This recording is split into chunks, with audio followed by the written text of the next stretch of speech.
Assalamualaikum warahmatullahi wabarakatuh. Alhamdulillahillazi lahu ma fis samawati wa ma fil ardh wa lahul hamdu fil akhirati wa huwal hakimul khabir. Ashhadu an la ilaha illallah wahdahu la syarikalah wa ashhadu anna Muhammadan abduhu wa rasuluh.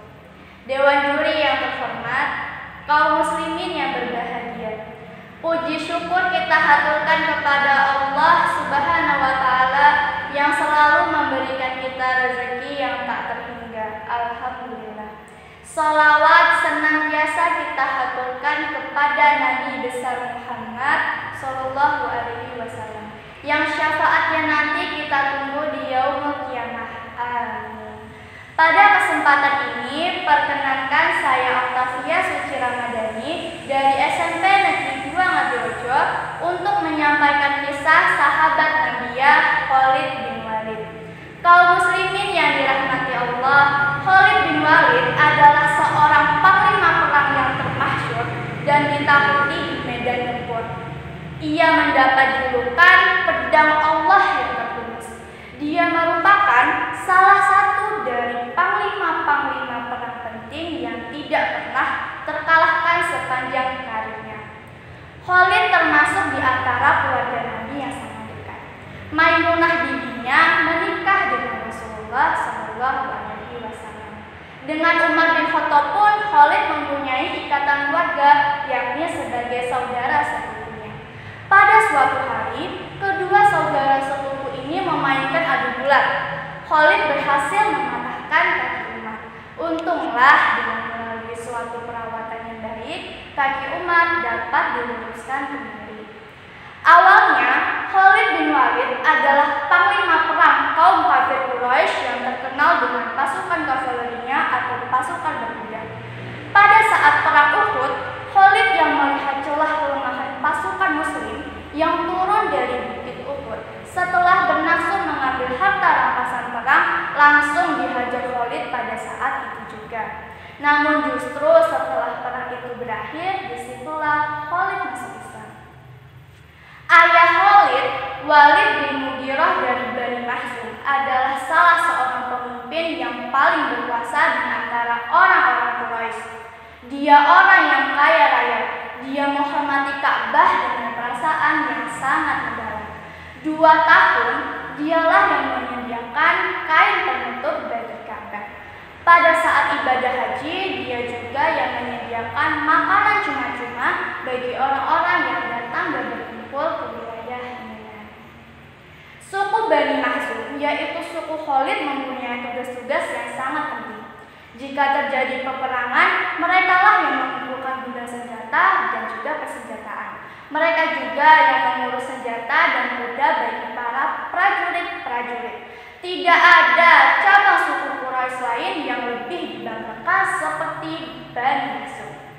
Pada saat akan terjadi pengepungan kaum muslimin di lembah Abu Thalib, suku Bani Makhzumlah yang pertama kali menentang adanya usulan itu.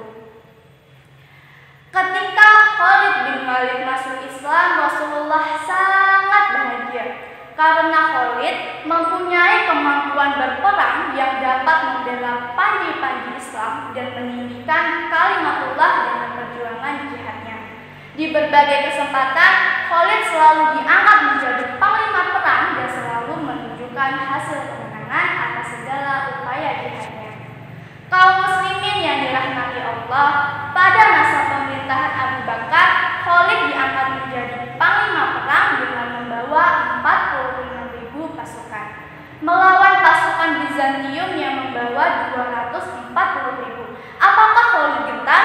Tidak, Khalid sama sekali tidak gentar. Dia hanya khawatir tidak bisa mengendalikan hatinya pada pengangkatannya yang disebut dengan perang Yarmouk.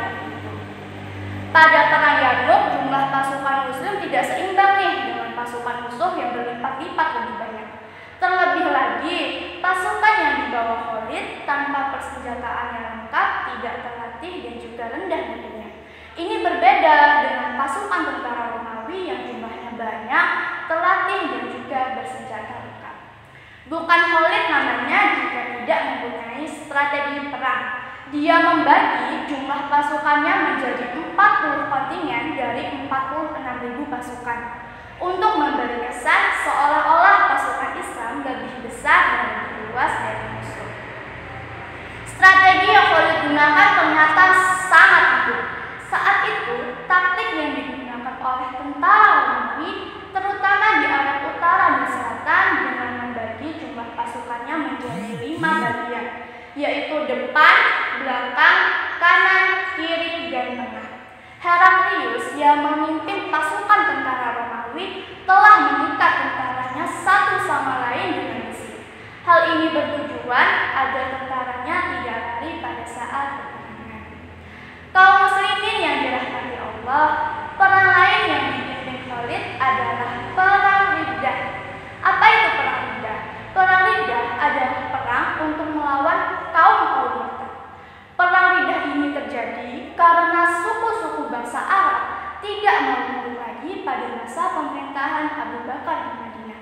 Mereka menganggap bahwa perjanjian yang telah dibuat dengan Rasulullah sendirinya akan batal ketika Rasulullah wafat. Karena sikap keras kepala dan penentangan mereka yang dapat membahayakan agama dan pemerintahan, akhirnya Abu Bakar mengutus Khalid bin Walid untuk menjadi jenderal pasukan Muslim. Dan kemenangan berhasil diraih oleh pihak Khalid bin Walid. Kaum muslimin yang dirahmati Allah, ada kisah yang menarik nih dari Khalid bin Walid. Dia memang sempurna di bidangnya, ahli siasat perang, piawai dalam berkuda, mahir segala senjata, dan juga karismatik di tengah prajuritnya. Dia juga tidak sombong dan selalu berlapang dada walaupun dia tengah berada di puncak popularitas. Hal ini ditunjukkan pada masa kekhalifahan Umar bin Khattab. Umar yang mencoba sementara waktu jabatan Khalid, padahal saat itu Khalid sama sekali tidak melakukan kesalahan apapun. Menariknya, Khalid tetap menuntaskan perang dengan begitu sempurna dan membawa hasil kemenangan. Saat setelah sukses, barulah kepemimpinan dia serahkan kepada penggantinya, yaitu Abu Ubaidah bin Jarrah. Khalid sama sekali tidak mempunyai obsesi dengan ketokohannya. Dia tidak menjadikan popularitas sebagai sebuah tujuan. Itu dianggapnya sebagai sebuah perjuangan yang diharapkan untuk mengharapkan ridho Sang Maha Pencipta. Itulah yang dia katakan mengenai pergantiannya. Saya berjuang untuk kejayaan Islam, bukan karena umat. Jadi dimanapun posisinya, selama Khalid dapat ikut berperang, stamina Khalid tetap tinggi. Itulah nilai ikhlas yang ingin dipegang sahabat Rasulullah seperti Khalid bin Walid. Sampai pada akhirnya Khalid pun dipanggil oleh sang Khalid. Umar yang mengetahui hal tersebut menangis. Beliau menangis bukan karena menyesal telah membantu Khalid, tetapi ia sedih karena belum bisa mengembalikan jabatan posisi Khalid sebelum akhirnya si pedang Allah telah menempati posisi khusus di sisi Allah Subhanahu wa Ta'ala. Nah, kaum muslimin yang dirahmati Allah, demikianlah kisah Khalid bin Walid. Dapat kita ambil hikmah sebagai seorang muslim. Kita harus kuat berjihad melawan hawa nafsu serta ikhlas dalam menjalankan ibadah, menjiwai nilai-nilai bela negara dan tetap menguatkan Pancasila dan toleransi. Semoga kita termasuk ahli surga. Allahumma amin. Sekian dari saya. Mohon maaf kiranya banyak kesalahan dalam penyampaian kisah ini. Wassalam.